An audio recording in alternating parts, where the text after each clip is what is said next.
Today we're going to install these countertops. This is something I've been waiting for and I'm excited. So let's get going. Hi everybody, I'm Jim Dirdorf and this is Detroit DIY.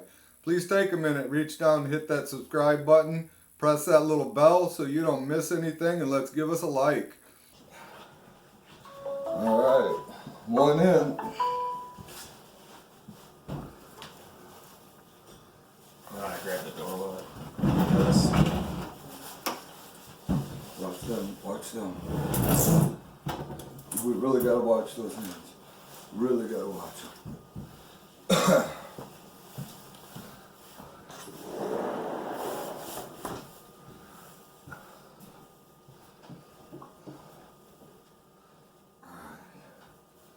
Ready?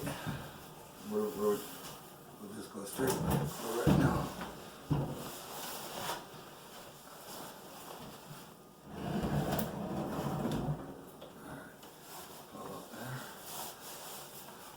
Just kind of try and push it to the wall.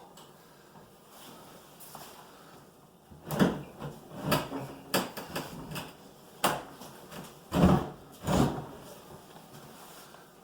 it over. There it is. One in. Bam.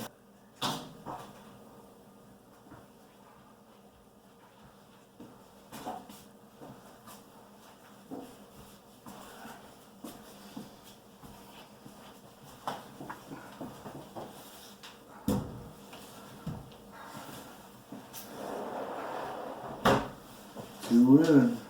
Oh. Pull it your way.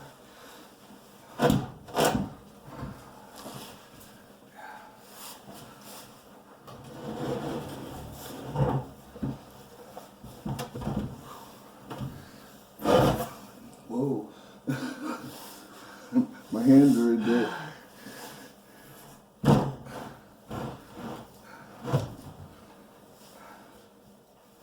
Push it this way just a little. I can't get a hold of it. One more. A little bit more. Okay. Go ahead and push them tight. Let's see what we got. They're still not tight. Gotta get them.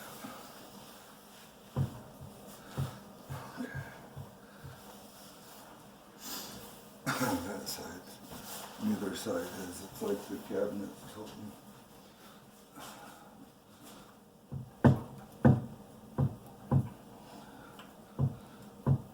Something's flexing here.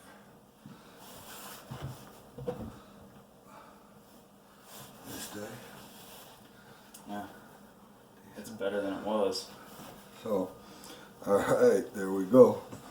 What we're going to do is we're going to get them shimmed up so that these match up real nice front and back, and then we'll get them glued in place. So I'll go over some of the shimming. Say hi to Brett, everybody. Thanks, Brett. We'll go over some of the shimming. After we get it all done, I'll show you exactly what we did. Brett and I installed the countertops last night. We had to do a little bit of shimming, and I made some brackets to put underneath with some construction adhesive to hold everything in place. So let me show you what we had to do. We used these composite shims, not the wooden shims, but the composite. And basically what we needed to do was get the opening or the split in the countertop nice and level. So we've achieved that on both sides with some shims, and I'll have to grout these in a little bit because the wall wasn't, we're not square perfectly, so I wound up with a little gap here. So I'll just grout that in and get that squared away. And basically you can see part of one of the shims right here. We had to raise the back of this up just a little bit, and we had to raise the front of this one up just a little bit, and you can maybe see the shim right here by my finger, and there's another one here and another one here. So we had to raise it up 3/16, a quarter of an inch on the front of this side, and that's because the cabinets were not installed level, unfortunately. And then right here you can see the brackets that I made, and there is construction adhesive here between the countertop and this block to hold it in place. The reason I did it this way is so I can take out these 3 screws. Here's another one right here, and these are the only 2 holding this section in place. I can remove these screws and lift the countertop off, and I like that idea a lot better than trying to glue the countertop to the cabinets like it was in the first place. So what I'm going to do is give you a look at the sink. I'm going to set it in place. I've also finished the new floor in the cabinet, and I am going to prime that, put a couple coats of primer on it and then some paint. Try and get it sealed up really good so that issue doesn't happen ever again. My new valve is nice and sealed up, so let's get this sink in there.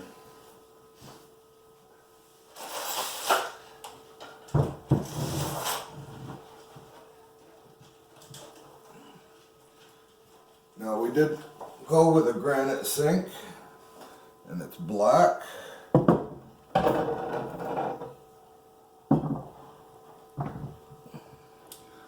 And there we have it. I'll have to get that mounted in, but I'm not going to do it until I get this area and that area grouted.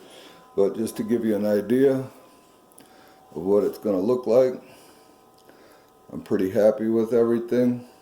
Okay, I'm going to get these seams along the sink here grouted up, and I'm going to use a sanded ceramic caulk in the tube made by Polyblend.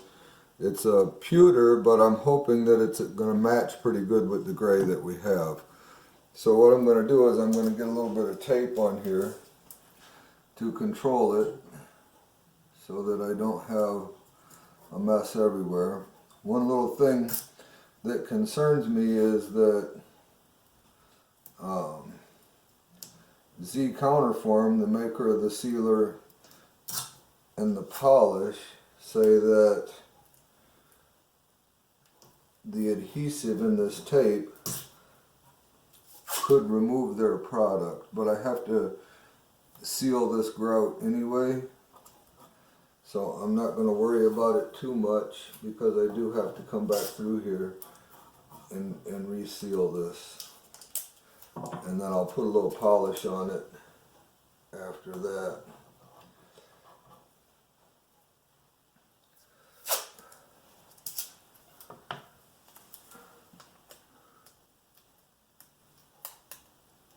So I just want as little grout as possible getting where I don't want it to be.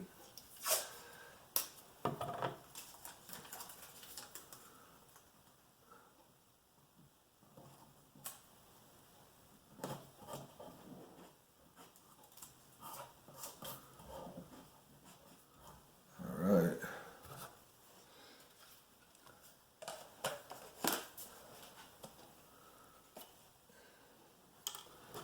I'm going to move you a little closer here.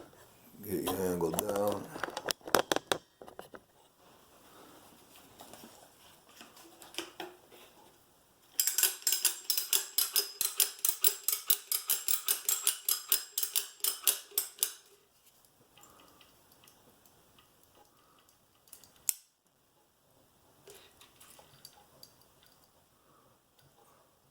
Now this will dry darker than what it is right here. I'm going to try and I'll use my finger to push it in there a little bit better.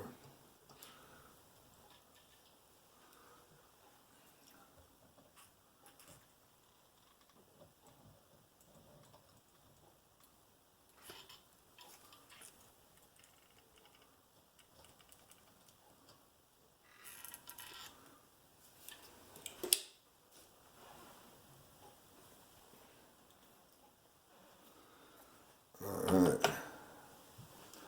So then I'm just going to try and work it in there a little bit, get it as smooth as I can.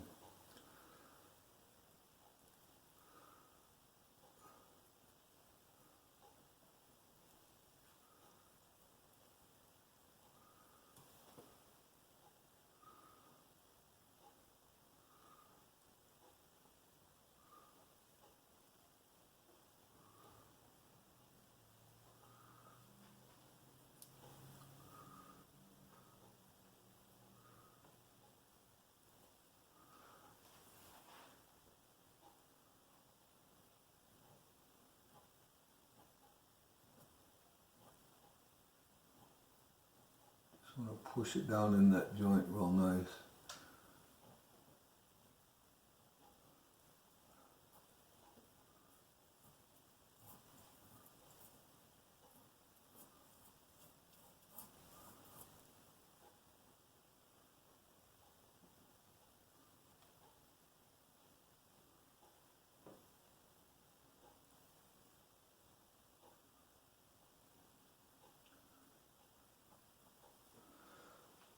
Okay, there we have it.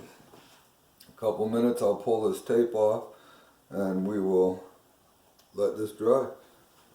About a year ago I updated all the trim, so I've just cut the bottom of this one off and I'm going to put it back on.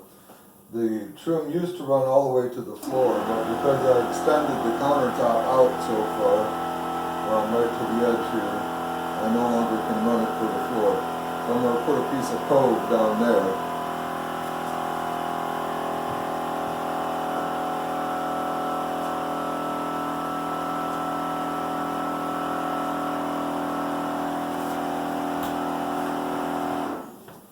And unfortunately my air compressor turned on right in the middle of that. So I'm just going to use some pin nails and I'm going to put this back on.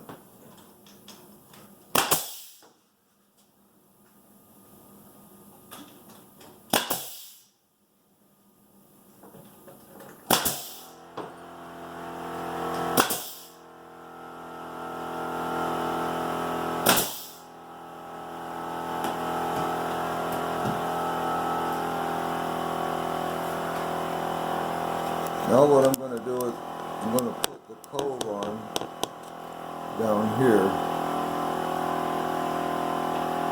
And I've selected just a cove. And this is not perfectly square, so I'm going to hold the cove out so that it's along the door frame, and then I'll caulk in the gap.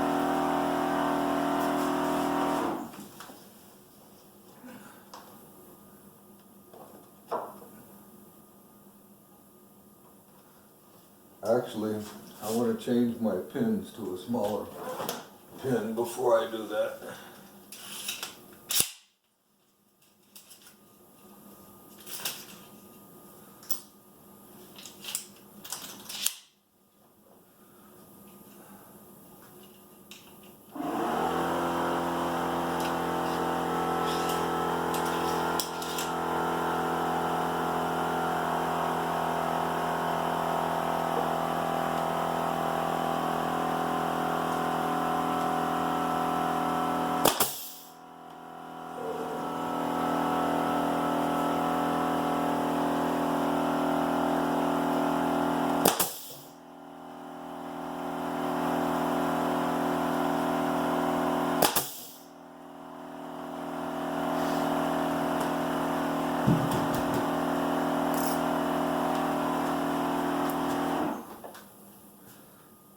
Sometimes this can happen. My nail didn't set all the way, so I'll have to get my hammer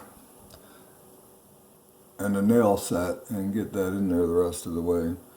And then what I'm going to do is caulk this gap right here. So I'm going to use my nail set and I'm going to get this nail in there.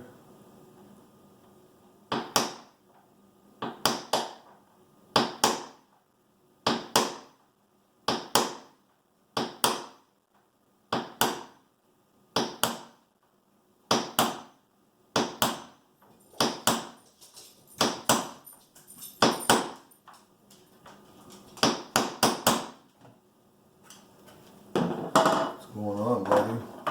Now we're going to go ahead and caulk this this seam. And my helper's here.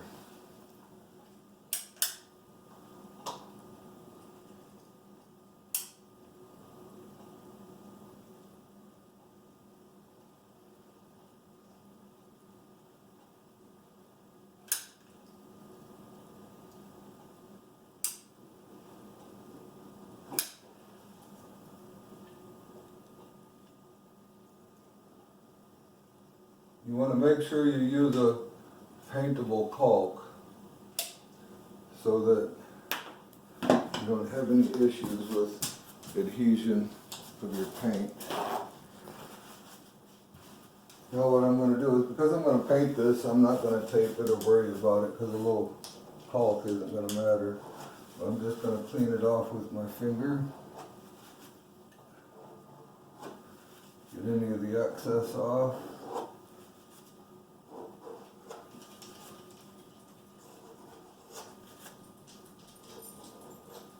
I still have to put one more coat here, so.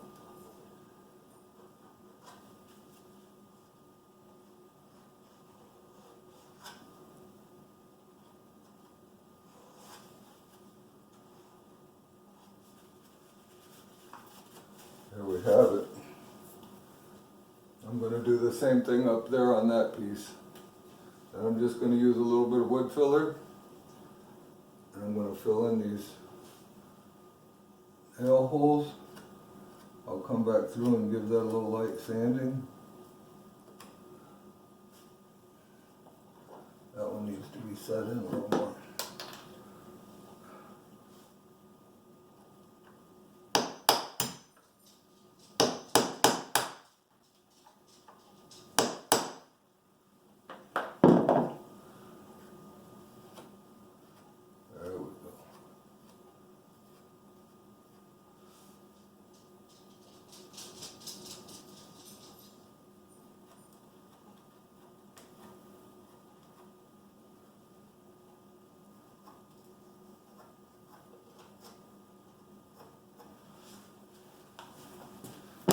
That.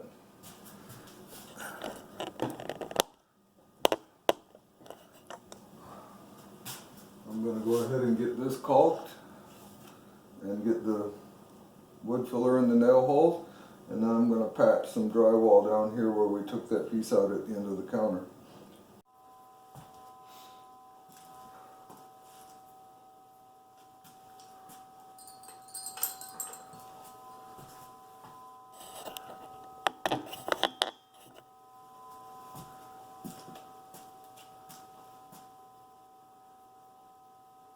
Caulking is finished and the wood putty's in. I also caulked around the base of the sink where I put the new floor in on the bottom of the cabinet. And now I'm going to start repairing this drywall. So as you can see, the caulking all looks really nice. All the way down looks good. I have to let that wood putty dry for about 7 hours before I can start sanding it. I also caulked at the front in the rear of the cabinet, and what I'm going to do is paint this brown inside there, and I'm going to use oil-based paint. That's oil-based primer, and I'm going to use an oil-based paint. So I've got some paper taped on here, and some of these areas are loose, so I don't want to just try and peel them away, but I am going to cut the paint lightly with my razor knife and remove that piece. And I'm going to do any of that for like where this has come loose. I'm going to trim it out.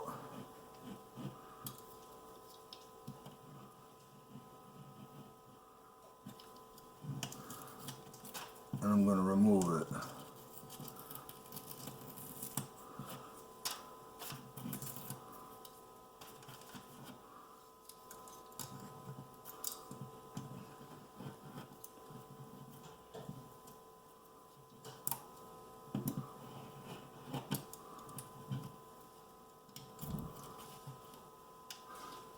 So I'll get all this cleaned up. Okay, I got all the loose stuff cleaned up. I'm going to mix up my drywall compound. I'm using a 45-minute cure. Mix yourself. I like it better because I can get the consistency exactly where I like it. And I'm going to patch this up, so let's get it mixed up here. Okay, unfortunately what you can't really see is I'm using a paint mixer to mix the mud.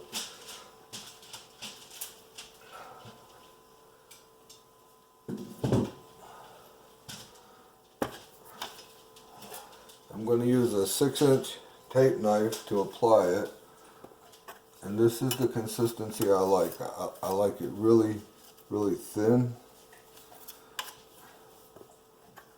Anytime I'm doing drywall repair, any new drywall or new installations, I always like my mud really thin. And then what I'm going to do is just apply a real thin coat over that. I'll probably do this a couple of times. The main thing is that you want it really thin when you're doing this type of repairs.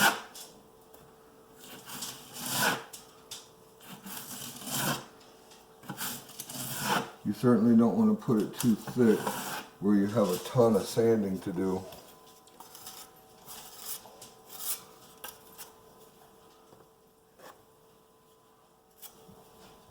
I'm going to put just a little more on there.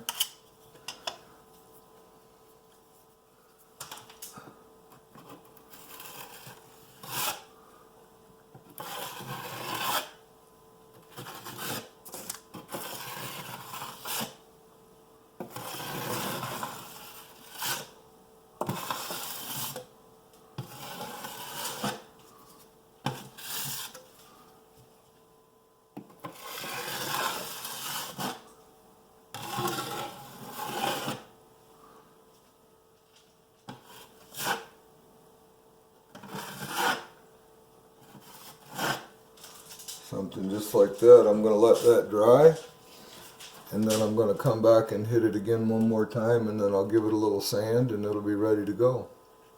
I would like to thank you for watching, and stay tuned because next week we're going to install the sink and the faucet and the garbage disposal. If you enjoyed yourself, go ahead and click on one of these two videos. It's going to pop up right here and watch a little more. I'd like to give a special thanks to Tony Iaconelli and Brett Wimmer because none of this could happen without